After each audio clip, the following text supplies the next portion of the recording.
welcome back. You're still watching In the Game. We just wrapped about top 5 stories. If you missed that, you can catch up. Follow, like our social media platforms at News Central TV. Do not forget, subscribe to our YouTube channel. Engage the hashtag In the Game so you can join the conversation. Now it's time to take you deeper into the world of sport. And I won't be doing it alone. I've got with me in the studio Bolu Omoniyi, a football commentator from Nigeria. Thank you so much, Bolu, for joining us on the show today. This is the first time seeing you after, you tied the knot. Well, I forgot. Okay, yeah. It's good morning. Evidence of good living. On the News Central. It's so good to have you, Bolu, here to talk football. But we'll be kicking off with women's football. The Women's African Cup of Nations is here, and I'm so glad that we've got ever-present Nigeria picking their ticket after that game against Cape Verde. But let's begin with the Black Queens of Ghana, a historic one for them. Since 2018, they have missed the Women's African Cup of Nations due to the Confederation of African Football Regional way of the qualification series. But this time, an emotional Black Queens have picked their ticket to Morocco 2024. Ghana Black Queens had to come up with a hashtag, a mission voter, to be able to get this done. But let's go to the field of play, see how it all went down against Namibia.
Interesting encounter there away from home for the Black Queens of Ghana. Bolu, the Black Queens could not get the job done away from home, but at home they were able to conclude. And will you say this 1-0 win from Namibia was just a lucky one against the Black Queens, looking at the fact that they dominated in the first leg, Bolu? Remember, they say something about sports, that defending is an art, and that's exactly what Ghana did. They did the job in the first leg where they won 3-1. Then going away to Namibia, that was very, very tough. They considered in the 15th minute of the game, then they defended very well. Every attack Namibia escaped through, either the defender blocked it or the goalkeeper made the save. The end justifies the means. The most important thing for them is the win. Not that, okay, yeah, they lost the battle, but they won the war. Now they are the AFCON. I used to say it back then when CAF came up with the regional thing, that it made absolutely no sense. Look at the last Women's World Cup. Nigeria's only 2 of the top 6 ranked teams in Africa went to the World Cup based on this region. And sadly, 3 of them got eliminated by Nigeria, 2 in the qualifiers and 2 in the major tournaments, which was Cameroon. So I like that they brought it back to put your seedings. If you do well enough to get ranked well, you do enough to make it to tournaments. Now, Ghana, if they had gone back to the regional thingy,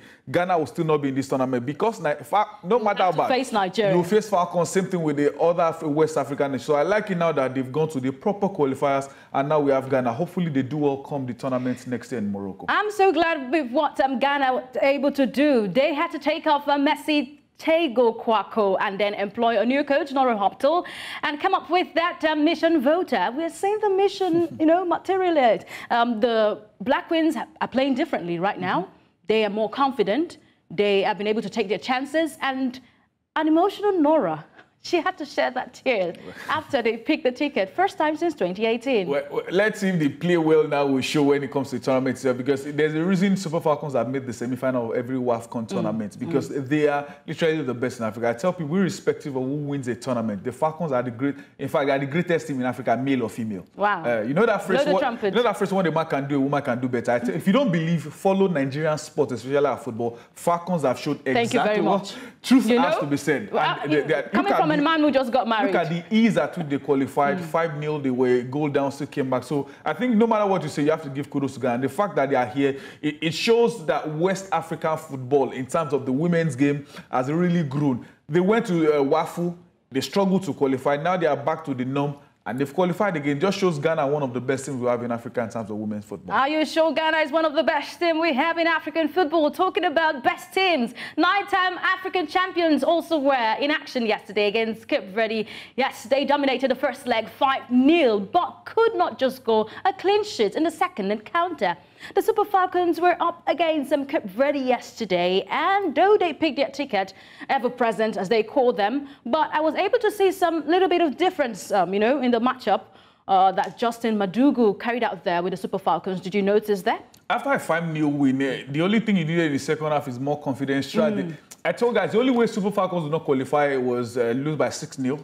Lose 7-1, 8, and the because they got the job done in the first leg. Even if someone told the coach that, oh, I had a dream that your team will qualify over Nigeria, I'm sure we'll tell you that's not a dream, that's a nightmare. So the coach needed to make a few changes. If you noticed, even in the game, Esther Okoronkwo got the equalizer, came on earlier than she did in the first leg. It was more of, okay, luxury. But remember, I said something in the presser before leaving Nigeria that they want to win the second leg. They will do everything they can to win, and they did just that. Conceding first by Ivania in I think the 8th minute of the game, you think, oh, Cape Verde will do what? They didn't do anything. What's the reason for conceding the early minutes of the game? What happened? What did they miss? Because they had a clean sheet in the first leg. Yeah, but a different formation, a different approach. Sometimes maybe the players didn't get the instruction early. Get into the game. One thing every coach always tells the team is, make sure you score early.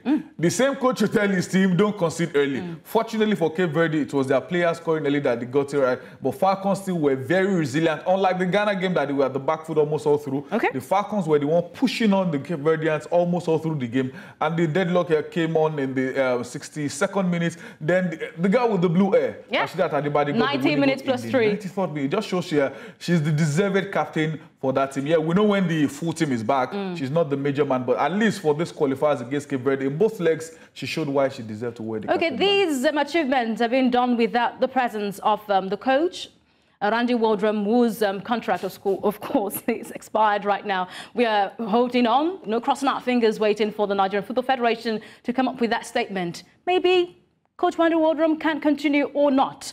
But looking at the fact that Justin Madugu has been able to hold the fort as the interim manager, are these players, are they playing differently because they want to prove a point, Bolu? It's very possible. I used to tell people that the worst Super Falcons performance I've seen in my life was under Thomas Deneby. But Randy Waldrum said, no, hold the ball. Are you sure? Worst football because the only thing we had then, I'm talking in terms of the playing, not result. The only formation we had was all balls to Assisat Oshoala, roots one, long balls. But at least, all balls to Assisat. She would run and everything, but under Thomas Randy Waldrum, we had no pattern. Everything just, oh, girls, get to the field and play. It was so bad that we had Oshoala and Onumonu on the field. And Oshoala was playing us from Onumonu on the left wing. So he shuffled. He's a collegiate coach. It means he's a talent hunt person. He search for talent. That's his job. But a national team is a professional team. Do you want him back? I don't want him back. Liars, they will tell you are as good as your last job. The World Cup, they didn't lose a game in 90 minutes at the World Cup. But there are some little lapses you will see, playing players off their position. The game against England, maybe they could have won. The game before that, I think it was their last group game, they could have won that game to avoid England. So little details. So the game against Australia did not prove a point or even, It did not prove a point. Yes, they didn't lose. Yes, they didn't concede. But could they have won? They had every chance, especially when they pushed and pegged Australia back. You could have had maybe 1 or 2 positive substitutions, get your goal and all. So I think we got it wrong. Again, it's best when this guy's contract is gone. And it feels like he did well at the World Cup than the AFCON. So I wouldn't mind having Justin Madugu take on the AFCON. He is African. He is Nigerian. He knows the African terrain very well. You know the jam body in Africa, he has it. But if you bring Randy again, shuffling, playing Toni Payne as left back, playing Ajibade as well now, we want to win the AFCON back. WAFCON, talking about Super Falcons. It's been a while. So should make it 10? Me, I'm counting 11. The 2 they took away. So South Africa, you've tried. Bayana, but the crown needs to come back home. Okay, let's hear what Justin Madugu, interim coach of the Super Falcons, had to say. And the reason why the Super Falcons considered not making it a clean sheet in the second leg of the Women's African Cup of Nations qualifiers.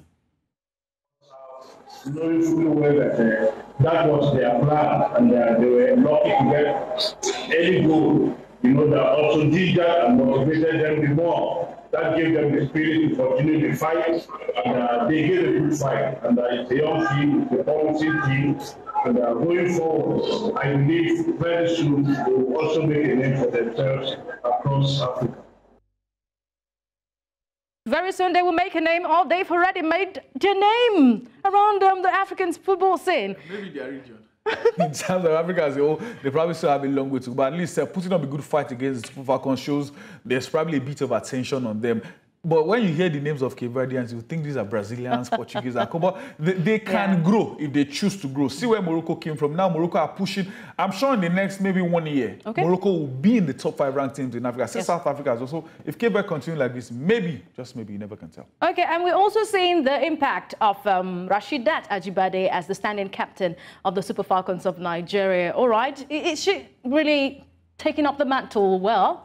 She the is absence of the captain. Especially the way she replies or responds in press conferences. She speaks well. There was one I saw before the Cape Verde game when she was talking about the experience. And I said, oh, wait, even you are still very young. But because she started very, very young. You remember, had 2 on the 17s, 2 on the 20s, then breathed into the Super Falcons early. So she enjoys the pressers. You know, it's a different thing when in his press conference you are grumpy. But no, she enjoys, relates well with them. I'm sure media guys like Rasheedat are speaking that. So she's definitely the future captain of Super Falcons. Now, maybe is gone. Yeah. Atlético is gone. I don't think Asad is when the captain banned again. Who knows? Maybe after this next WAFCON or the Olympic Games, Rasheedat Ajibade may just be the next captain for the Super Falcons. Okay, let's reel out the results from the Women's African Cup of Nations qualifiers. We had that game between Nigeria and Cape Verde away from home. Nigeria having to dominate today in that encounter. It all finished in favour of Nigeria. But other games we did see Botswana against Kenya, and that game, an aggregate 2-1, Botswana are back into the Women's African Cup of Nations.